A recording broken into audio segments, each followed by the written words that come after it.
អ្នកចិត្តខាងរបស់យើងគឺបានចេញមកហើយបានចេញមកប្រឆាំងជាមួយនឹងសហរដ្ឋអាមេរិកក៏ដូចជាអ៊ីស្រាអែលដែលបានវាយប្រហារទៅលើប្រទេសអ៊ីរ៉ង់បើយោងតាមការចុះផ្សាយចេញពីសារព័ត៌មាន VN Express គេបានចុះផ្សាយថាវៀតណាមប្រកាសមិនគាំទ្រតែម្ដងតាក់ទងជាមួយនឹងសហរដ្ឋអាមេរិកក៏ដូចជាអ៊ីស្រាអែលដែលបានបើកការវាយប្រហារទៅលើប្រទេសអ៊ីរ៉ង់ដោយក្រសួងការបរទេសវៀតណាមបានប្រកាសមិនគាំទ្រការប្រើប្រាស់កម្លាំងយោធាប្រឆាំងជាមួយនឹងអធិបតេយ្យភាពរបស់អ៊ីរ៉ង់ក៏ដូចជាប្រកាសប្រឆាំងជាមួយនឹងការប្រើប្រាស់នៅការវាយប្រហារទៅលើជនស៊ីវិលរបស់អ៊ីរ៉ង់យ៉ាងណាមិញវៀតណាមក៏បានប្រកាសឲ្យភាគីទាំងសងខាងធ្វើការគោរពឲ្យបានយ៉ាងម៉ឺងម៉ាត់នៅច្បាប់អន្តរជាតិក៏ដូចជាដោះស្រាយនៅចំនួនមួយនេះដោយសន្តិវិធីបាទនេះគឺជាការទទួលចេញពីអ្នកចិត្តខាងរបស់យើងនោះគឺវៀតណាមក៏ដូចជាការមិនគាំទ្រទៅលើសហរដ្ឋអាមេរិកក៏ដូចជាអ៊ីស្រាអែលដែលធ្វើការវាយប្រហារទៅលើអធិបតេយ្យភាពរបស់អ៊ីរ៉ង់ណាអញ្ចឹងយើងឃើញថាសង្គ្រាមរយៈពេលថ្ងៃនេះគឺជាថ្ងៃទី5ហើយ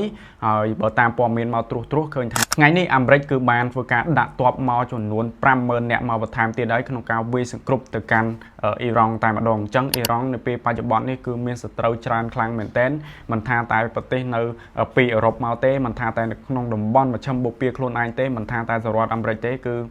សង្គ្រប់ទៅលើអ៊ីរ៉ង់តែម្នាក់ឯងនឹងតែម្ដងអញ្ចឹងនេះគឺជារឿងមួយដែលពិភពលោកកំពុងតែតាមដានខ្លាំងមែនទែនពីព្រោះថាប៉ះពាល់ខ្លាំងមែនទែនជាពិសេសគឺតាក់ទងជាមួយនឹងប្រេងតែម្ដងយើងឃើញថាប្រេងកំពុងតែឡើងតម្លៃខ្លាំងមែនទែនហើយប្រទេសមួយចំនួនគឺកំពុងតែខ្វះខាតប្រេងខ្លាំងមែនទែនជាក់ស្ដែងដូចជាប្រទេសនេប៉ាល់មួយយើងឃើញថាបើតាមការចុះផ្សាយចេញពីសារព័ត៌មាន Reuters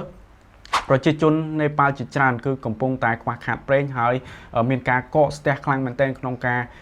សម្រុកទៅចាក់ប្រេងណាហើយក៏ឃើញថាព័ត៌មានថៃក៏ឃើញមានប្រជាជនសម្រុកទៅចាក់ប្រេងដូចគ្នាអញ្ចឹងនេះគឺជារឿងរ៉ាវដែលសង្គ្រាមនៅលើប្រទេសមួយប៉ុន្តែវាជះឥទ្ធិពលដល់ពិភពលោករបស់យើងទាំងមូលតែម្ដង